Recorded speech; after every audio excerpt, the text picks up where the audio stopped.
To round out our rather elongated spooky season for the year, the final two videos will deal not with the question of space, though it's related, but of an arguably much more mysterious domain that in many ways we know less about than we do space, that of the oceans of the solar system.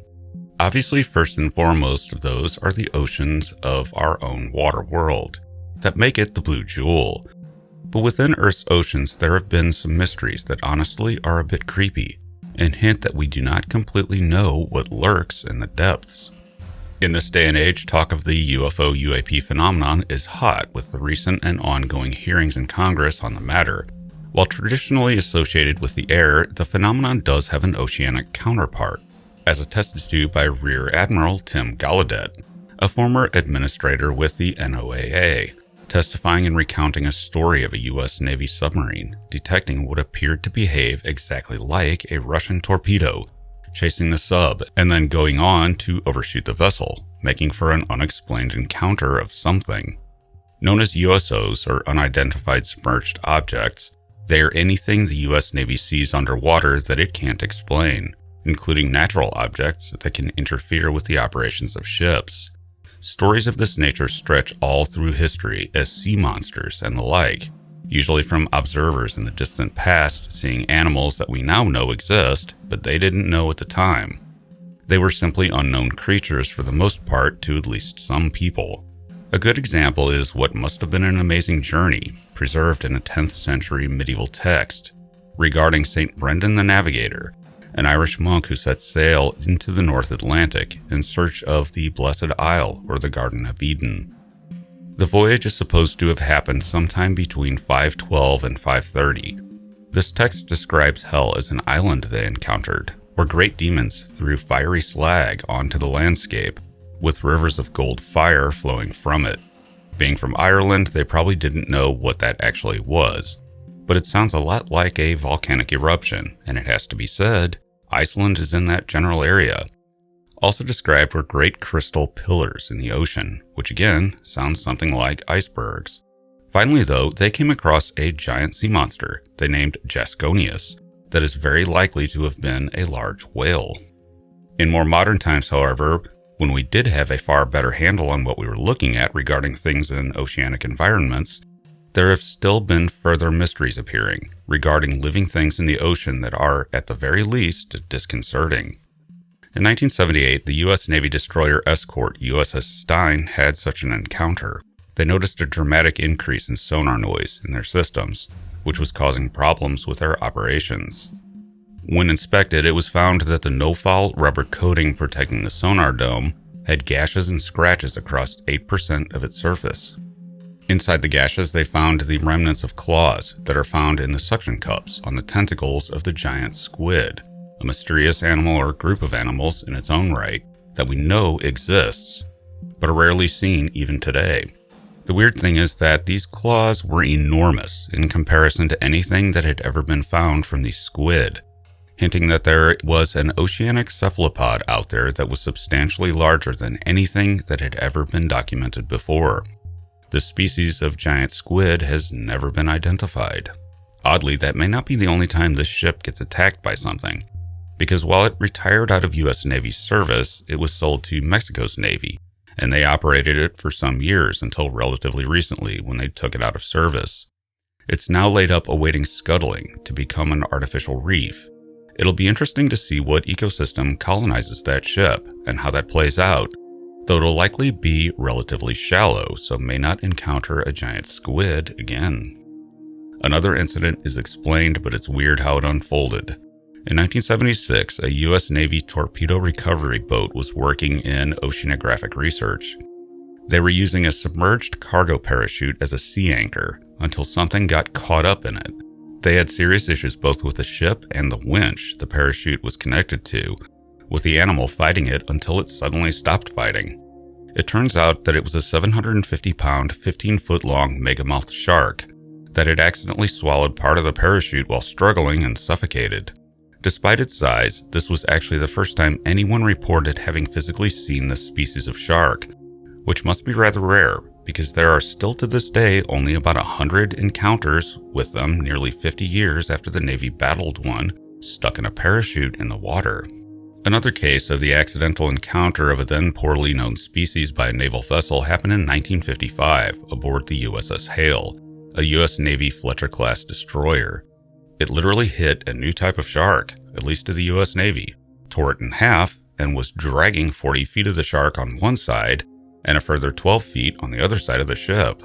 The commander of the ship ordered full reverse, hoping to avoid the shark's parts from getting caught in the ship's screws, and while it worked, the commander was puzzled, having never seen such a large shark. Turns out it was a whale shark, sightings of which were rare in those days, and the species barely known then, but now is quite well known. Incidentally, the whale shark is actually the largest known species of fish, with individuals today having been measured up to just over 61 feet long. And this is the most massive non-cetacean ocean animal. They are largemouth filter feeders and don't bother with humans, and have really interesting markings for a shark, sort of like stars, which led Malagasy-speaking peoples in Madagascar to refer to the species as many stars. These sharks can now be found in aquariums and are well studied, but it's interesting that within living memory they were mysterious and poorly known. The navies and merchant shipping of the world are no strangers to strange things that initially no one really believes happened. Another example of this are rogue waves.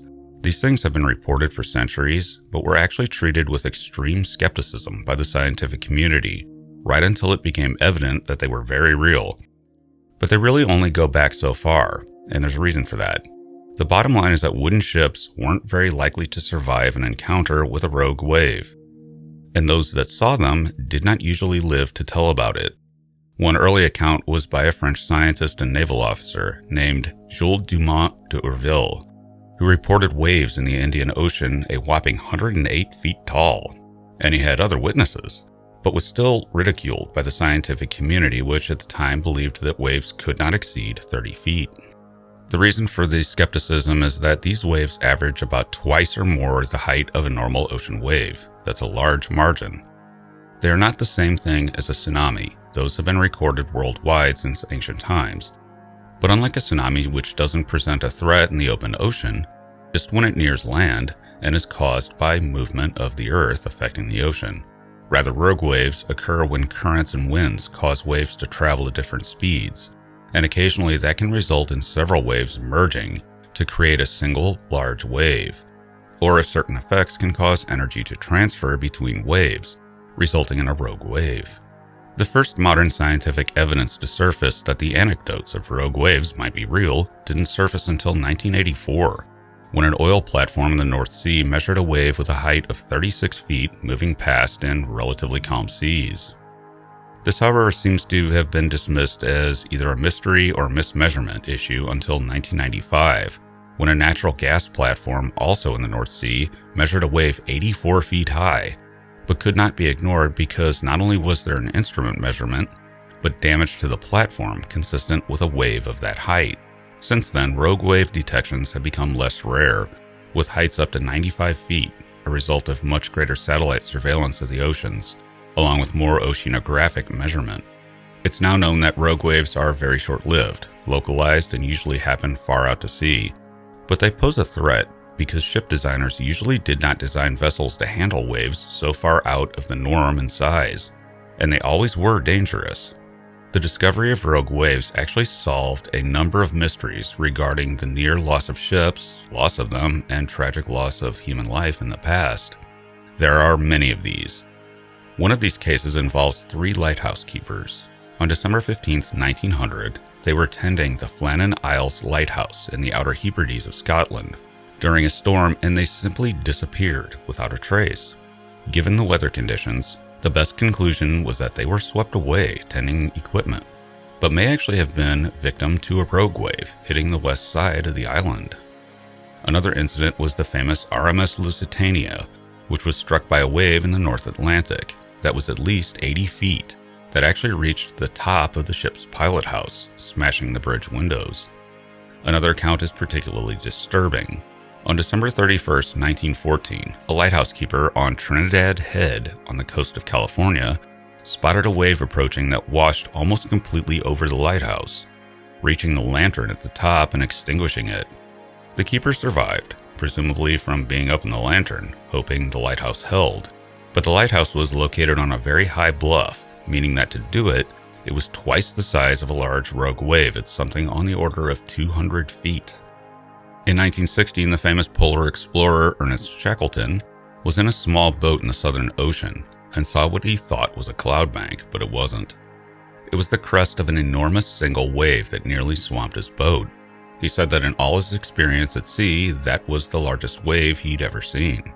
More recently is the Edmund Fitzgerald, and while it's not clear what sank that ship in the Great Lakes, one hypothesis is that it was a pair of very large waves. Another was the MS Munkin, which sent out a garbled mayday in the Atlantic before going silent.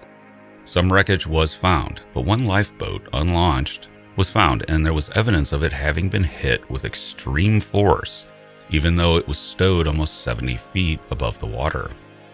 Sadly, 28 hands were lost, and the ship seems to have not immediately went down, but rescue efforts were unsuccessful. Given that in 1978, when that ship was lost, rogue waves were not scientifically accepted, so the loss was attributed to a vague freak weather event, even though the evidence from the lifeboat showed clearly that the ship had been hit by a sweeping force, in other words, a wave. In more modern times, the famous ocean liner Queen Elizabeth II, or the QE2 as it was known, encountered a 95-foot wave in the Atlantic at night. The officer on duty said it came out of the darkness and looked like the white cliffs of Dover, and the ship apparently turned into the wave and surfed it, as it was described, to avoid foundering. There were many more incidents, too many to recount in a short video, but rogue waves were one instance where scientific skepticism, or perhaps over-skepticism, got it wrong in the face of a very dangerous, now well-accepted phenomenon. Science is a process of revision when it works, but when it becomes dogmatic, not so much, which is why I remain a skeptic of an alien origin for UAP, and the same for USOs that may appear to be technological, but I remain staunchly open to all possibilities and urge the collection of good data sets. The more you know, the better off you are. But I leave you with this because it's me and I'm not capable of making a video without mentioning space. So our planet is not the only body of water in the solar system to host an ocean. There are many ice shell moons that currently do as well, most famously Europa. And the reality is that we know so little about Europa's subsurface ocean that all we can say is that right now, ostensibly, it appears to be habitable, and it's about as old as Earth, and look what happened here. But what we don't know is that if that life is present there, how far did it get? We don't know, but we cannot rule out macrofauna at this stage. Not enough information, and I wonder. There are efforts to design probes that can penetrate the ocean of Europa and take a direct look. What if it's like the USS Stein incident? Rare animals are by their nature hard to find, like the giant squid. And the last thing we get from that probe after seeing only evidence of microbes is a picture of a tentacle or something even stranger. And then the probe goes silent. Food for thought, and eventually humans colonizing Europa. Thanks for listening. I'm science fiction author and futurist John Michael Godier, currently addressing those wondering why spooky season got elongated this year by an additional month. The answer was a personal matter, a tragedy, but not a death. That happened in early October that required a lot of my attention, delaying the content far more than I had hoped for. I'm fine, and I wasn't involved, but someone very close to me, family, got into some trouble with the law and may be going away for a while.